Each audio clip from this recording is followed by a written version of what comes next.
नमस्कार दोस्तों। आज का जो हमारा टॉपिक है वो है कूलाम का नियम। शुरू की क्लासों में हमने ये देखा था कि जो समान आवेश होते हैं उनके बीच में प्रतिकर्षण बल कार्य करता है, यानी जो समान आवेश होते हैं उनके बीच में प्रतिकर्षण बल कार्य करता है। इसी प्रकार से असमान आवेश अर्थात प्लस व माइनस के बीच में आकर्षण बल कार्य करता है, ये बात हमने पढ़ी है। लेकिन इस बल का जो परिमाण होता है वो कितना होता है, इसके बारे में जानकारी हमें कूलाम के नियम से ही मिलती है। तो कूलाम ने 1785 के आसपास अपने प्रयोगों के द्वारा दो स्थिर बिंदु आवेशों के मध्य लगने वाले बल के लिए एक नियम प्रतिपादित किया, जिसे हम कूलाम के नियम से जानते हैं। हम मानते हैं कि हमारे पास में दो आवेश, एक Q1 व दूसरा आवेश Q2 परस्पर r दूरी पर स्थित है।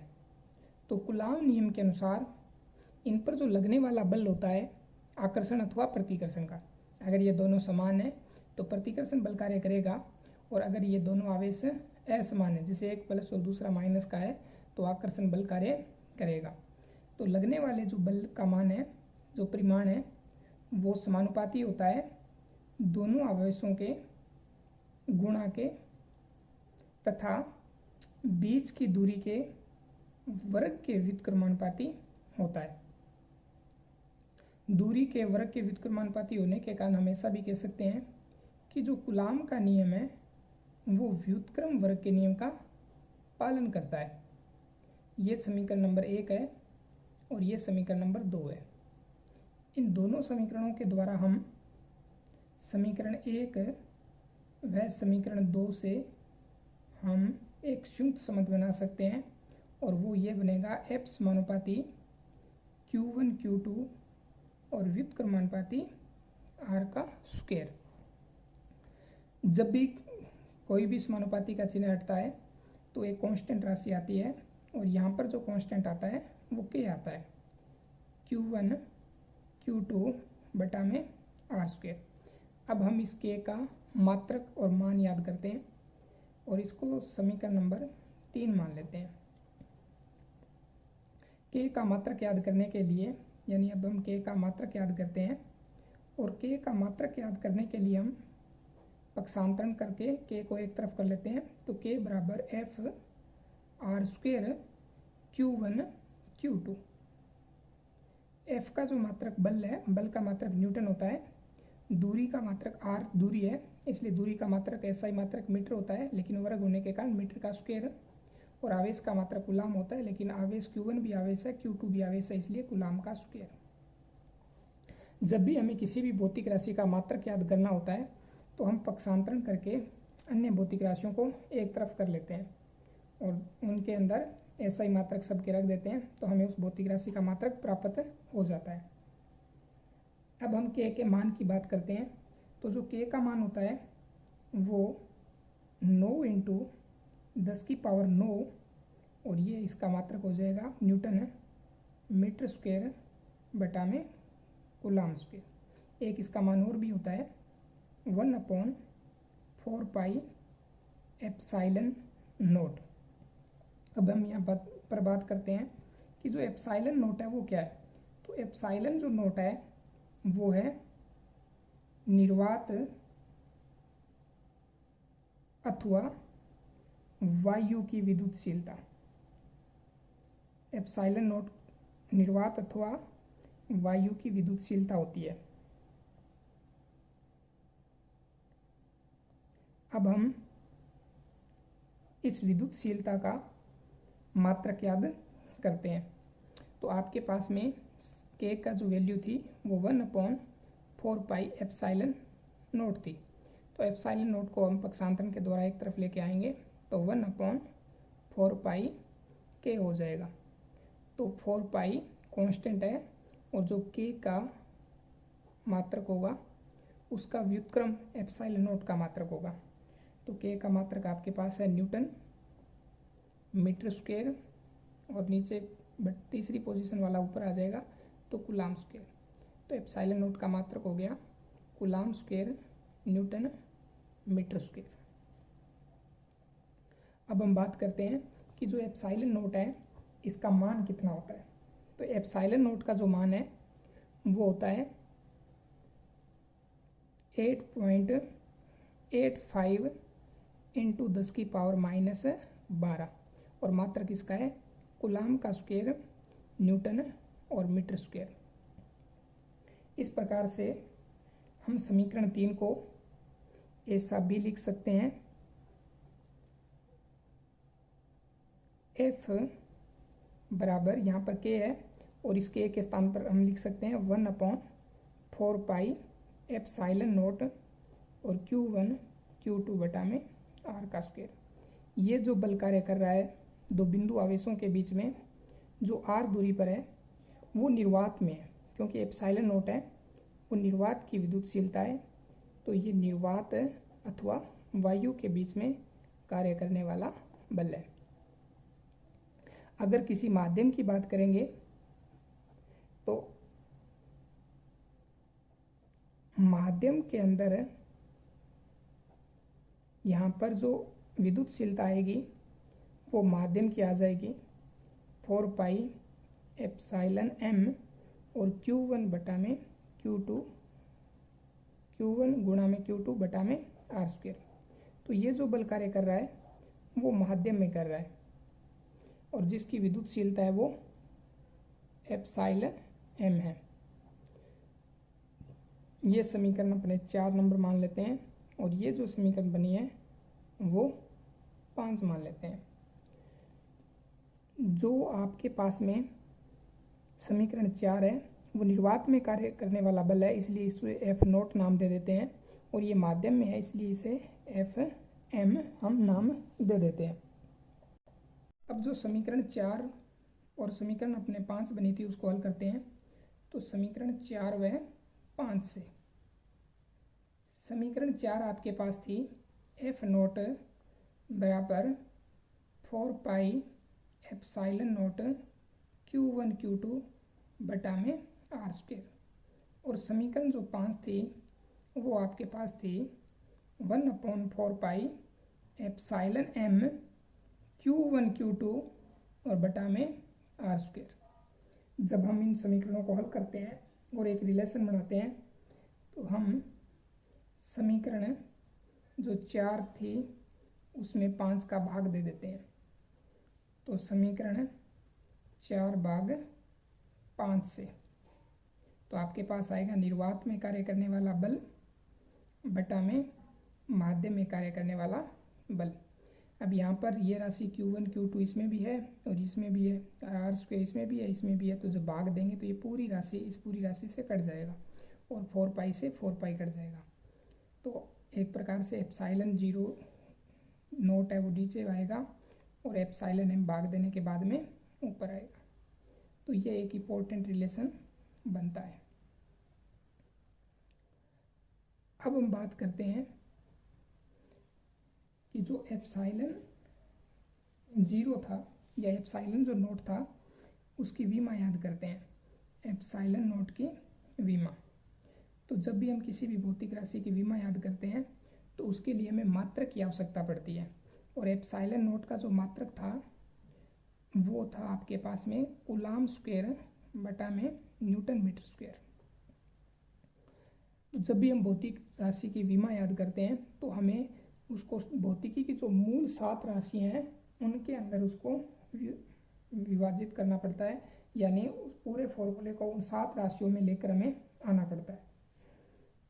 जब हम देखते हैं वो 7 भौतिकी की मूल राशि है M L T A यानी द्रव्यमान जिसकी इकाई kg होती है SI मात्रक, लंबाई जिसका SI मात्रक मीटर होता है और टाइम जिसका SI मात्रक सेकंड होता है और एम्पियर यानी धारा जिसका SI मात्रक है वो एम्पियर होता है। इसके अलावा 3 और होते हैं ताप केल्विन, पदार्थ की मात्रा मोल और ज्योति तीव्रता कैंडेला। लेकिन इन तीनों की आवश्यकता हमें इसमें नहीं है। तो यहाँ पर कूलाम इन भौतिकी की 7 राशियों के अंतर्गत नहीं आता है, इसलिए इसे हमें बदलना पड़ेगा। तो यहाँ पर एम्पियर आ रहा है, तो इसका मतलब हमें धारा और कूलाम यानी आवेश में संबंध पता होना चाहिए।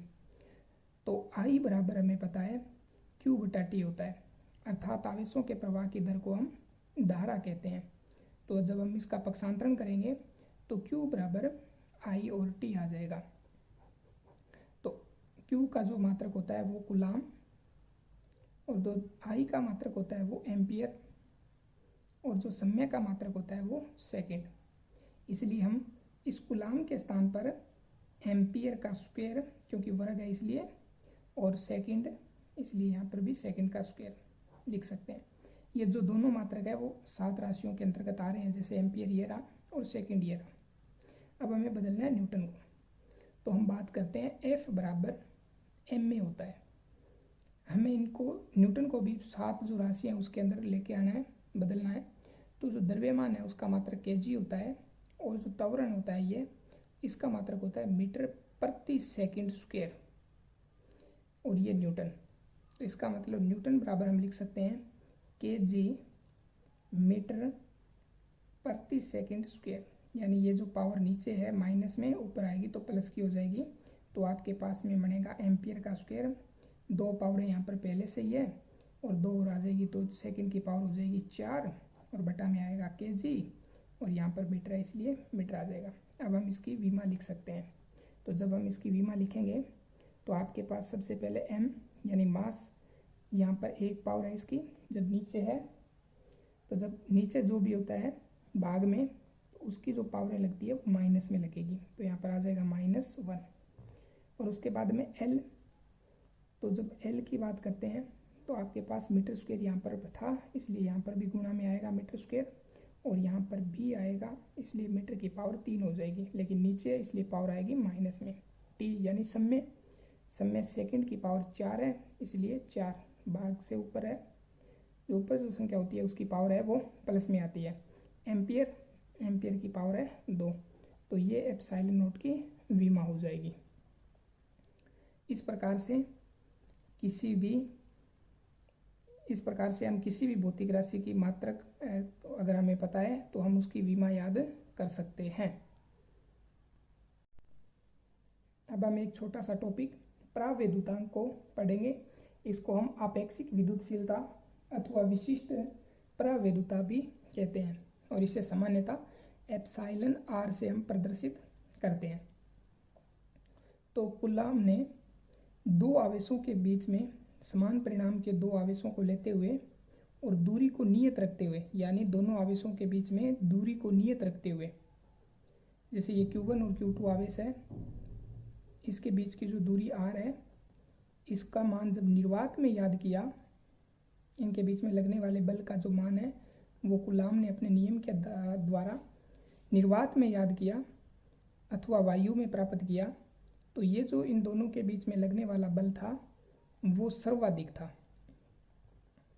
अन्य किसी माध्यम की तुलना में निर्वात में 2 आवेशों के बीच में लगने वाला बल सर्वाधिक प्राप्त हुआ, जबकि इसी दूरी को बराबर रखते हुए और आवेशों के जो मान है उनको भी समान रखते हुए, जैसे यहाँ पर भी Q1 तो यहाँ पर भी Q1 और यहाँ पर Q2 तो यहाँ पर भी Q2, और इसकी बीच की दूरी को भी नियत रखते हुए, जो इसके बीच की दूरी है उसको भी नियत रखते हुए और आवेशों के मान को भी नियत रखते हुए, जब उन्होंने कुचालक माध्यम के लिए याद किया तो उनको जो बल प्राप्त हुआ वो पहले की तुलना में अर्थात निर्वात की तुलना में कम प्राप्त हुआ।